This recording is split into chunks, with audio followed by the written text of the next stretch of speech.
Dear student, today in this lecture we will revision Lord of the Flies, which is written by William Golding. Now let us see in the introduction. As we know that Lord of the Flies is written by William Golding, who was a British writer. Lord of the Flies એ 1954માં લખવામાં આવેલું હતું, which was written by William Golding. This book places its focus on a group of British boys left behind on a deserted island. કે આ બુકમાં એ દેખાડવામાં આવ્યું છે કે થોડા બાળકો બ્રિટિશ બાળકો છે જે એક નિર્જન તાપુ પર આવી પહોંચેલા છે. And because of the plane crash કે એક પ્લેન ક્રેશને કારણે આવી પહોંચેલા છે. And at last in the novel they failed to attempt themselves કે એ લોકો પોતાને જાળવવામાં કશું પાલન કરતા નથી. And at last they failed કે એટ લાસ્ટ છેલ્લે તે લોકો ફેલ્ડ થાય છે. The history behind the Lord of the Flies. William Golding has written Lord of the Flies because of the World War II. કે વિલિયમ ગોલ્ડિંગે World War ને કારણે લોર્ડ ઓફ ધ ફ્લાઇઝ લખેલું હતું. As we know that 19th century has seen two great wars, World War 1 and World War 2. કે આપણને ખબર છે કે 19મી સદીમાં બે યુદ્ધો થયેલા હતા, વર્લ્ડ વોર 1 અને world War 2. And because of the World War II, Lord of the Flies is written. કે વર્લ્ડ વોર 2 ને કારણે જ Lord of the Flies લખાયેલું છે. The settings behind the Lord of the Flies is World War II.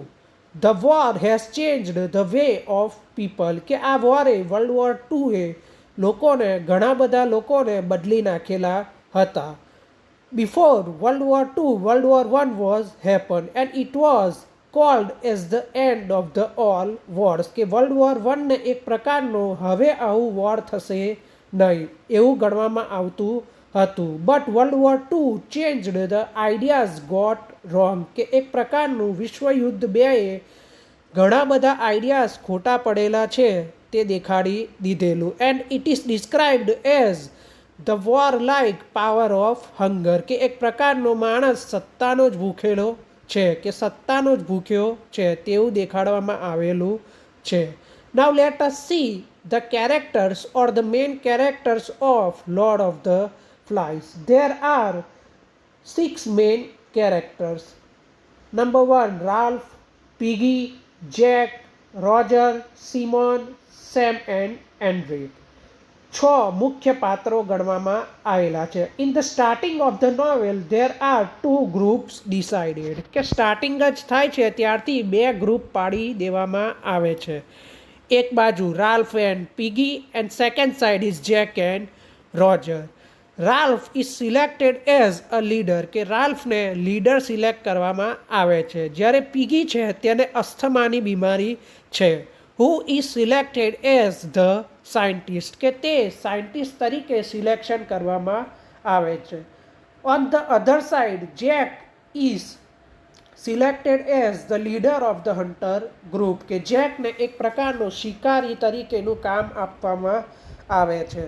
Who is very angry in nature કે Jack એક પ્રકારનો વધારે પડતો ગુસ્સાવાળો એન્ડ પાવરફુલ બનવા વધારે માગે છે. તે એક પ્રકારનો સત્તાવાનો ભૂખ્યો છે. Which was described in world War 2 કે આ એક પ્રકારની સિમિલારિટી વર્લ્ડ વોર 2 દેખાડે છે.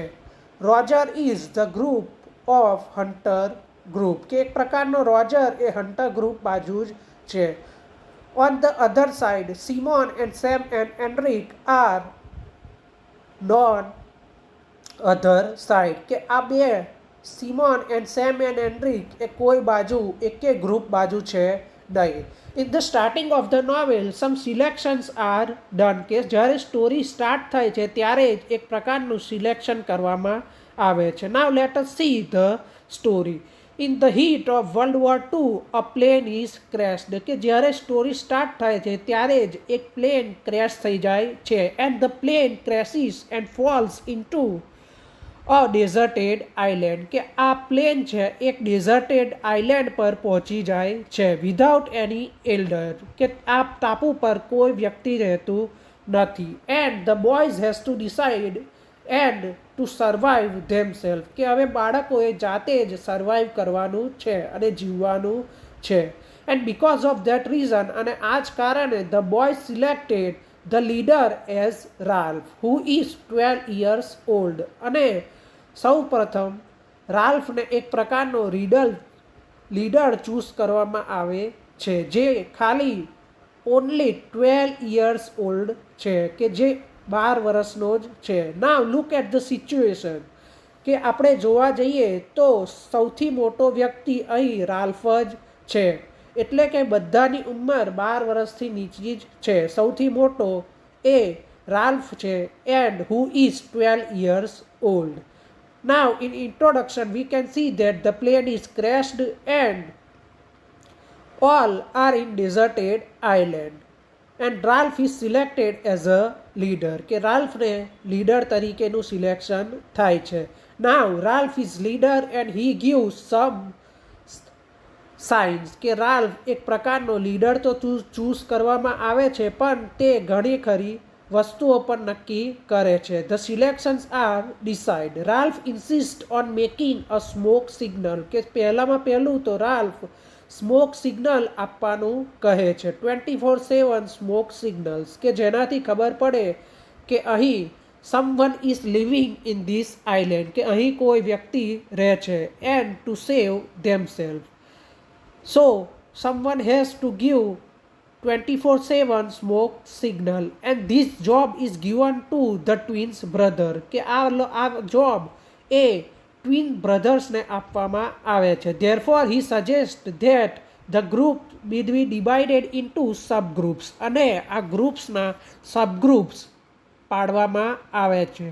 ધ ચોર બોયઝ ચૂઝ ટુ હન્ટિંગ, કે જેકને એક પ્રકારનું હન્ટિંગનું કામ આપવામાં આવે છે. Two twins are decided to maintain the fires for the smoke signals, કે સેમ અને એન્ડ્રિકને જે જોડિયા બાળકો છે તેમને ફાયર સ્મોક સિગ્નલ્સ તરીકેનું કામ સોંપવામાં આવે છે. Some younger boys are the councillor or Ralph, કે ઘણા બધા બાળકો એ રાલ્ફ બાજુ છે.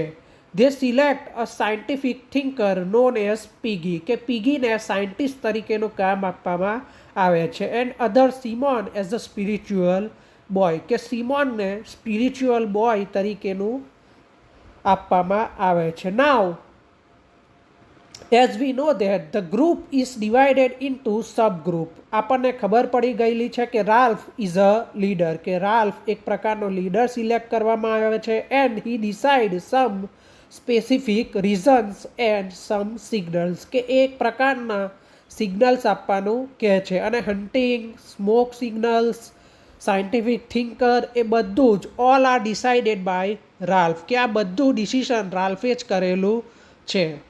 Now the hunters or the hunting group under Jack leadership become increasingly obsessed with killing sows or pigs to extend that they paint their faces and track animals, કે સૌ પ્રથમ હન્ટર ગ્રુપનો લીડર જેક એ પોતાનો faces pant કરી દે છે, as you C in the picture. And he loves two kill the animals, કે જેકને એક પ્રકારનું એનિમલ્સને કિલ્સ કરવાનું વધારે પડતું ગમે છે. As we know in the character that Jack loves anger end power, કે જેકને એક પ્રકારનું એંગ્રીનેસ અને વધારે પડતું સત્તામાં રહેવું ગમે છે. અને at because of that reason he kills on the other side, કે એની સામે જે પણ આવે છે એને મારી નાખવાનું ડિસાઇડ કરે છે. So all pigs are been killed and they decide two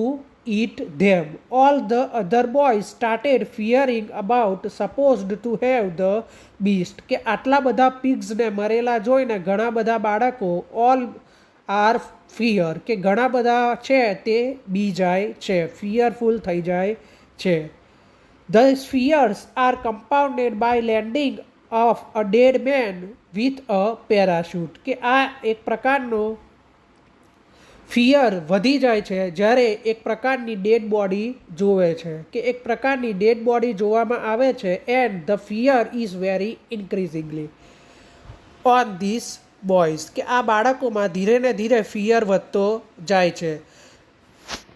The boys start to view Jack as a leader. Now, at the starting of the novel, Ralph was selected as a leader. But in the smaller things કે હવે આગળ જતા રાલ્ફની જગ્યાએ ઘણા બધા બાળકો જેકને leader માનવામાં આવે છે. એન્ડ અધર્સ ફિયર્સ હિમ કે ઘણા બધા બાળકો એનાથી બીવે છે પણ ખરા કે ફિયર પણ એનાથી છે. One day, while Simon was in his hiding place, he saw a head mounted upon a tree and began to experience disbelief that the head is talking to him. કે એક વખતે જ્યારે સિમોન જગ્યાએ hiding કરવા માટે જાય છે ત્યારે તે જોવે છે કે કોઈ પીગ એની સાથે વાત કરી રહેલું છે. But this was his disbelief કે આ એની માન્યતા ખોટી હતી. There was no pig who was talking. Upon going on the mountain, he investigated that he realized the truth was it was the dead body of the pilot of the plane. કે આ એક પ્રકારની dead body હતી અને એ બીજા કોઈ નહીં, એ પાયલટની હતી. એ પ્લેનમાં જે લોકો આવેલા હતા અને આ ક્રેશ થઈ ગયેલું હતું એ પ્લેનના પાયલટની જ આ ડેડ બોડી હતી અને પેરાશૂટ હતો. He then rushes to the beach to inform others કે હવે આ વ્યક્તિ સિમોન એ બધાને કહેવા માટે દોડે છે કે અહીં કોઈ પ્રકારનું બીવા જેવું નથી. There is nothing like fearful in this island. However, upon arriving at the beach, he finds that they have become totally savages, particularly in daily acts and opposing member. કે હવે જ્યારે નીચે પહોંચવામાં આવે છે ત્યારે જોવામાં આવે છે કે રાલ્ફ અને જેક એ બંને ઓપોઝિટ સાઈડમાં થઈ ગયેલા છે, ઓપોઝિશનમાં થઈ ગયેલા છે. They are fighting for the power કે જ્યારે સિમોન નીચે જાય છે ત્યારે તેઓ બંને ફાઇટ કરી રહેલા હોય છે. And because of the power કે એઝ વી નો ધેટ કે એક પ્રકારનો લીડર છે એ રાલ્ફ છે, જ્યારે બીજી બાજુ એ જેકને લીડરશિપ વધારે પડતી ગમે છે. And because of the reason, because of the power of the leadership, he wants to fight with Ralph કે રાલ્ફ જોડે ફાઇટ કરવાનું ચાલુ કરી દે છે. And now the fear is very high કે હવે ધીરે ને ધીરે ફિયર વધતો જાય છે કે એક બાજુ લીડર છે અને બીજી બાજુ on the other side is the hunter groups leader કે two leaders are fighting for the leadership. Soon afterward, the group led by Jack grows in size કે ધીરે ને ધીરે જેક બાજુનું ગ્રુપ વધી જાય છે. Which was danger for Piggy and Ralph કે જે વધારે પડતું ડેન્જર કોના માટે હતું તો જે રાલ્ફ માટે હતું, જે બીજી બાજુ હતા રાલ્ફ અને પીગી અને સેમ એન્ડ એન્ડ્રિક એ કોઈ બાજુ હતા નહીં. કે આ ચાર વ્યક્તિઓ માટે, આ ચાર બોયઝ માટે આ ફિયર વધારે પડતો બની જાય છે. Jack's groups then attack Ralph's groups કે એક પ્રકારનું સૌ પ્રથમ જેક્સના ગ્રુપે રાલ્ફના કેમ્પ પર અટેક કરી દે છે. એન્ડ સ્ટીલ્સ પીગીસ ગ્લાસીસ કે આ એક પ્રકારનો પીગીના ચશ્માને સ્ટીલ કરી દે છે એટલે કે ચોરી દે છે. એન્ડ બ્રોક્સ ઇટ આઉટ કે જેક છે એ પીગીના ચશ્માને તોડી દે છે.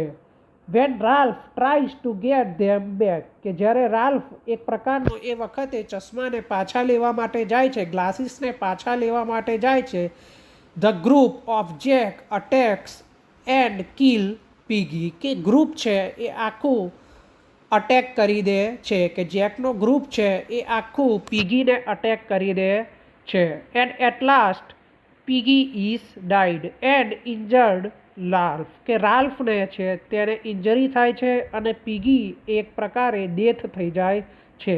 The following day the group chases Ralph to kill કે બીજા દિવસે હવે જે બચેલો છે who is the main leader રાલ્ફને મારવા માટે જાય છે. કારણ કે now if Ralph is died Jack will be the leader, કે જો રાલ્ફ મરી જશે તો Jack will be the leader. As we know in the character of Jack, કે જેકના કેરેક્ટરમાં જ દેખાડવામાં આવ્યું છે કે જેકને વધારે પડતું એંગ્રીનેસ છે અને વધારે પડતું પાવરમાં લેવું ગમે છે, કે એને સત્તાનો ભૂખ્યો છે. એઝ એ રાલ્ફને મારવા માટે જાય છે, wants to kill him, but he ends up being saved by a British soldier who arrived at the beach by seeing the smoke signal, કે રાલ્ફ છેલ્લે બચી જાય છે જ્યારે એક બ્રિટિશ સોલ્જર ત્યાં આવી પહોંચે છે, કે એક બ્રિટિશ સોલ્જર ત્યાં આવી પહોંચે છે અને રાલ્ફ બચી જાય છે. અને એ બીજા કશા દ્વારા નહીં, એ રાલ્ફના ડિસિઝન દ્વારા, કે રાલ્ફનું જે ડિસિઝન હતું, રાલ્ફે selected a group in the starting of the novel, કે રાલ્ફે જ આ ગ્રુપ સિલેક્ટ કરેલું હતું starting of the novel, smoke signal આપવાનું હતું. And the smoke signals are seen by the British soldier, કે આ બ્રિટિશ સોલ્જરે સ્મોક સિગ્નલ જોયા હતા. And because of that reason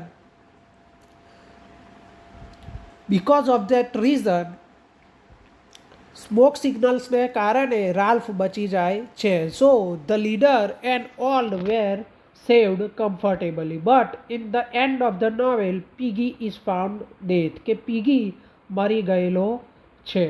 so the end of the novel is very tragic, કે જ્યારે સ્ટોરીનો and થાય છે ત્યારે બહુ ટ્રેજેડી તરીકે થાય છે, કે જેણે આમાં ભાગ લીધો નહોતો, આ યુદ્ધમાં પાર્ટિસિપન્ટ પણ કરવા માગતા હતા નહીં, એ વ્યક્તિ પીગીનું મૃત્યુ થઈ જાય છે. So the writer wants to say about the World War I and World War II, specially on the World War II, કે રાઇટર આપણો છે તે William Golding World War II પર જ દેખાડવામાં આવે છે. As we know in the starting of the novel, કે હવે જો સ્ટોરીની સ્ટાર્ટ કરીએ તો World War II સ્ટાર્ટિંગ પણ આવી રીતે થયેલું હતું, એમાં પણ બે ભાગ પડી ગયેલા હતા. અને આ સ્ટાર્ટિંગના કેરેક્ટર્સમાં પણ બે પ્રકારના ભાગ થઈ જાય છે. એક બાજુનો લીડર છે રાલ્ફ, કે and the second side is Jack, કે બે પ્રકારના લીડર બની જાય છે in the starting of the novel. And at last of the novel, કે જ્યારે એ નોવેલ એન્ડ થાય છે ત્યારે પીગીનું મૃત્યુ થઈ જાય છે. In the end of the novel Piggy is death, કે એ છેલ્લે પીગીનું મૃત્યુ થઈ જાય છે. હુ હેઝ ડન નથિંગ, કે તેણે કશું પણ કરેલું નથી. So in the World War II also many peoples have died who has done nothing, કે તેમનો કશો વાંક હોવા ન છતાં તે મૃત્યુ પામી જાય છે. So the writer wants to very criticise on this World War II, કે રાઇટરે એક પ્રકારનું વિશ્વયુદ્ધ 2 પર જ આ બુક લખેલી છે.